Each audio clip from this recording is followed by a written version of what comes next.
sou Letícia Samara aqui agora, nesse momento, para a nossa aula de hoje, de História. Pega o livro didático de você a partir da página 93, dos povos pré-colombianos à conquista espanhola. É muito comum encontrarmos textos nos quais a Europa é chamada de Velho Mundo, ou Velho Continente. Você já se perguntou sobre a origem dessas expressões? A explicação está no passado. Começa em 1492, ano em que Colombo chegou à América, um continente até então desconhecido da população europeia. Quando os europeus começaram a explorar a região, depararam-se com muitas coisas que lhe eram desconhecidas. Uma população com hábitos, crenças e costumes próprios.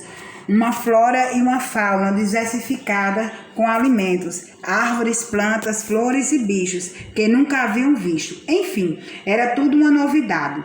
Não demorou muito e os europeus passaram a chamar a América de Novo Mundo, em oposição à Europa, que ficou conhecida como Velho Mundo. O encontro entre o Velho Mundo e o Novo Mundo provocou mudanças significativas de ambos os lados. Neste capítulo você irá conhecer os maias, astecas e incas, povos que viviam na América antes da chegada de Colombo, por isso também conhecido como pré-colombianos. Também verá como se deu a colonização da América por espanhóis e ingleses. Agora, na página 94, a gente vai falar sobre os maias. O mapa abaixo representa a divisão política da América nos dias de hoje, também representada antigas civilizações que habitavam nesse continente muitos séculos atrás. Observe que as atuais regiões da Guatemala, sul do México, Península de Yucatán, El Salvador, Belize e Honduras abrigam no passado a civilização maia. Segundo alguns estudiosos, a civilização maia começou a se desenvolver por volta de 2000 a.C., com o deslocamento da América Central de povos originários do oeste e do atual Estados Unidos. O período mais notável dessa civilização ocorreu em 250 d.C. e 900 d.C., muito antes de Cristóvão Colombo chegar à América. Foram 650 anos de prosperidade, marcados pela formação de cidades-estados densamente povoadas, de intensas práticas comerciais, artísticas e intelectuais. Esses anos têm sido chamados pelos especialistas desse período clássico. A partir do século X, a civilização maia começou a declinar. Os maias destacavam-se pelo desenvolvimento de importantes saberes da matemática, arquitetura e astronomia. A observação dos astros tornou-se uma das especialidades desse povo e resultou na elaboração de dois calendários, um religioso de 260 dias e o outro civil de 365 dias, usados para ler, paralelamente, conhecido dos ciclos da Lua, do Sol e de Vênus e das estações climáticas, ajudou a estabelecer um eficiente sistema de produção agrícola. As civilizações da América Espanhola, tá aqui nesse mapa, vocês observam, né? Os maias 250 a 900, astecas de 1325 a 1520, incas de 1100 a 1572, Império Urari de 500 a 700, limites pontilhados atuais. Agora, observando esse quadrinho em cima, né? As informações sobre esse tema do livro de Olimpíada Amazônica também, vocês dêem uma lidazinha. Vamos agora para a página 95. Na página 95, escrita e religião dos maias. Os maias desenvolveram um complexo sistema de escrita com base na hieroglíficos. Por meio dele, registraram a história do seu povo, os fatos considerados importantes, os feitos dos seus governantes, a cultura e a memória maia. Um exemplo é o drama de Rabinal Ashi, datado do século XV, escrito na língua maia Ashi e declarado pelo Unesco Patrimônio Oral e Intelectual imaterial da humanidade em 2005. O Rabinal Ashi é o único drama mais completo que chegou até os dias atuais. É encenado como peças teatral, com danças e músicas em umas festas tradicionais da Guatemala, realizado no dia 25 de janeiro, certo? Os maias eram politeístas, ou seja, cultivavam vários deuses. Em homenagens às divindades, os habitantes das cidades maia ergueram templos, altares e santuários, nos quais eram realizados rituais e sacrifícios religiosos. O milho era cultuado como divindade relacionada à agricultura, como fonte de vida, de abundância e de prosperidade.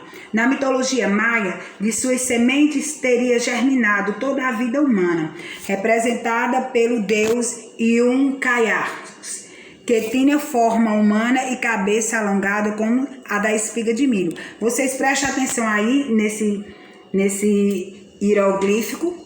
Aí tem falando aqui o que é o hieroglífico e arte. Vamos passar para a página 96. Na página 96 a gente vai ver como foi o comércio e a produção de cacau. Oba, quem não gosta de chocolate, não é verdade?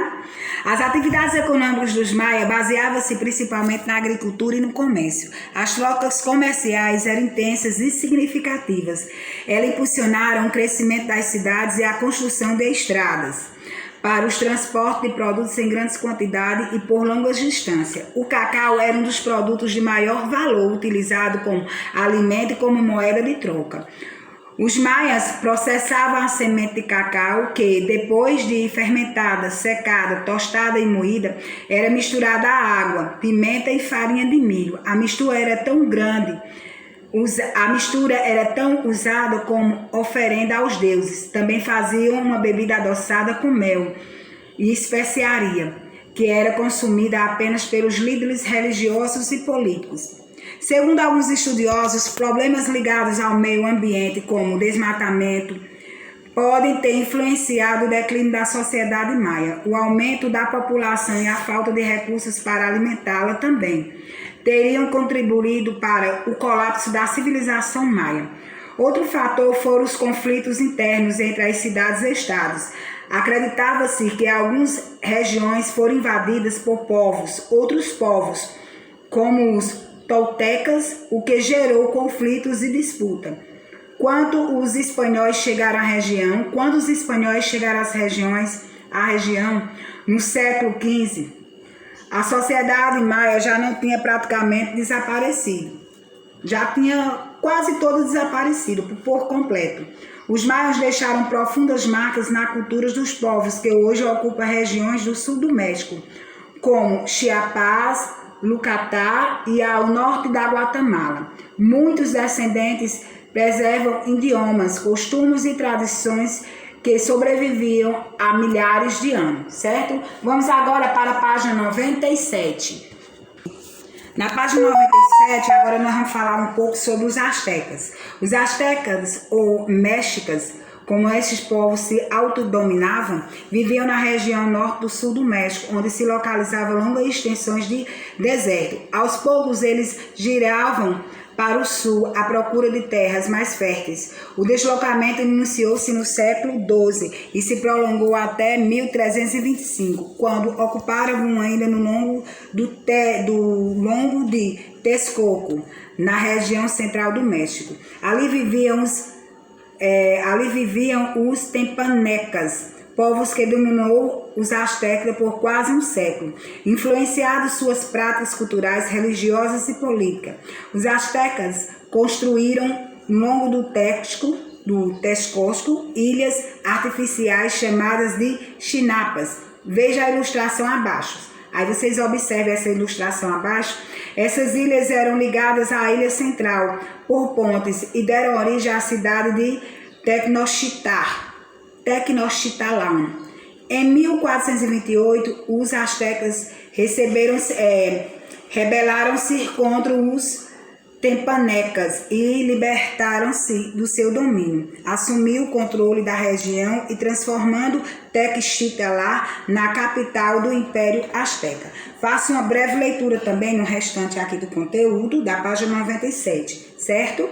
Para maior absorção do conteúdo. Vamos para a página 98. Na página 98, eu quero que vocês leiam atentamente o casamento asteca, como era feito o casamento asteca. Na página 98 e na página 99, faça uma leitura bem aprofundada sobre isso, certo? Vamos para a página 100. Na página 100, a gente vai ver a urbanização e a administração dos astecas. Os astecas desenvolveram uma vasta infraestrutura urbana com canais fluviáveis navegáveis, canalização de água potável e aquedutos de pedra, pirâmides e grandes templos religiosos. A expansão territorial e o intenso comércio por todo o império foram responsáveis pela construção de diversas cidades, com uma população chegou aproximadamente a 15 milhões de habitantes. No final do século XV, a sociedade estava dividida hierarquicamente e a administração era centralizada em torno de um governante, que também comandava o exército, eleito entre membros da aristocracia. Chefes militares, altos funcionários públicos e religiosos compunham a nobreza. Logo abaixo vinham os grandes negociantes, conhecidos como pocheca, os únicos com permissão para viajar por longas distâncias para praticar o comércio. Os artesãos que confeccionavam roupas, adornos, objetos decorativos e religiosos estavam hierarquicamente acima dos camponeses. Os escravos em geral, prisioneiros de guerra ou devedores de tributos, estavam no degrau mais baixo da sociedade asteca. A escrita asteca usava pictogramas para representar ideias. Por exemplo, para representar a guerra, desenhava-se um escudo e uma clava. Após a conquista do território asteca pelos espanhóis, a maioria dos registros pictóricos existente até então foi queimados. Eles queimaram tudo para ninguém ficar sabendo. O que é clava? Arma de madeira comprida com um lado mais grosso que o outro. Vamos agora para a página 101.